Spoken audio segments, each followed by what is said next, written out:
Government has often been criticized for its response to gender-based violence and femicide. Cases of rape and sexual assault are increasing. Offenders are released on bail or parole and commit the same crimes again, leaving victims more traumatized. Organizations in Cape Town are stepping in to help fight the scourge of gender-based violence and help victims deal with the trauma.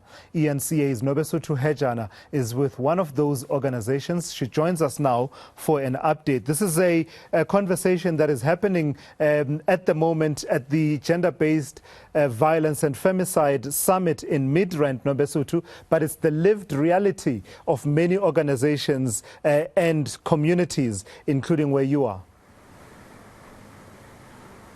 Certainly, Tulas, and the lack of prosecution is one of the things that angers most of these organizations, as they're saying that the government is not doing enough.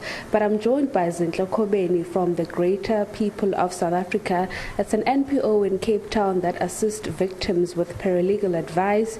They go into these areas, they offer some advice and try to assist them with little assistance from those in authorities. So I'm just going to talk to Zinhle just to find out, I mean, you've been monitoring the summit and you're not very happy with what you're seeing. Just tell us why. Well, a very good afternoon to you, Sis Nobesuthu, and of course the viewers of eNCA. I'm not happy at all. Most of us are not happy at all, and I just want to quickly commend the few organizations that stood up against those corrupt politicians that were present yesterday, including President Ramaphosa and some of his ministers in his cabinet that were there yesterday. I'm so proud of them, and they must continue to do that. We must continue to speak out against these people. They cannot just come, and say all these fancy things to us after they have done absolutely nothing to protect the women and children in this country. So we are very much upset.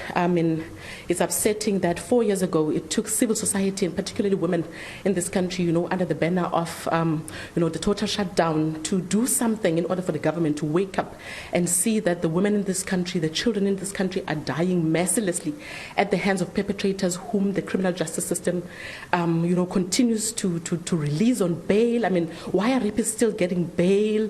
Why are people still being released on parole, repeat offenders who then come back into our communities and commit the same crimes?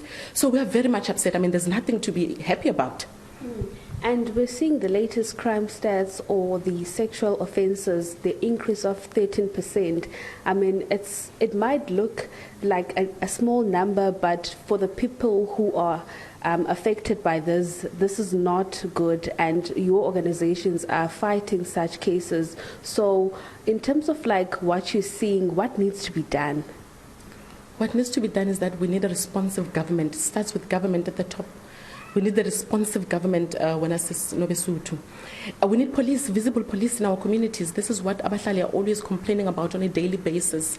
So if things are not working in government because the government is so focused on being corrupt, on, just being nonchalant about everything. So the visibility of our police in our communities is very, very, very much important. But then again, we go back to the issue of corruption. Our government is so corrupt. And maybe I should actually take this opportunity and encourage the people of Abahlali in their different communities. Guys, we need to take a stand and stand up against this government.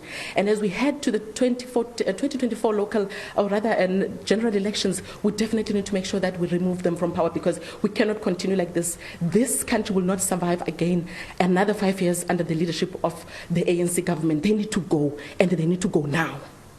Sure. Lastly, I just want to find out from you, with the funding that was made available, would you say that it's been used effectively, especially with the work that you do in the communities? Well, so I'll speak for our organization. We did receive some fund from the GBV response fund, but it wasn't enough. It's not enough. We need more money to be able, because you see, the thing is, with our community-based organizations, we are every day in these communities with the people. We're responding to these cases of GBV on a daily basis. We need funds. We need more money to be put into these projects, to be put into these organizations, particularly community-based organizations. We are really struggling. Some of us have to spend money from our own pockets to make sure that we're able to take, victims to the nearest police station, to be there with the victims at these police stations. After that, we need to take them through the court processes, which are very, very, very brutal. We need funding, and the funding must not come after 4 years, because remember, 4 years ago, the president promised, billions of rands that they will be, directed to organizations such as ourselves, but we haven't seen any of that, going into community-based organizations. So we definitely need funding, and a lot of it, billions and billions, and it must come to the organizations that are on the ground on a daily basis.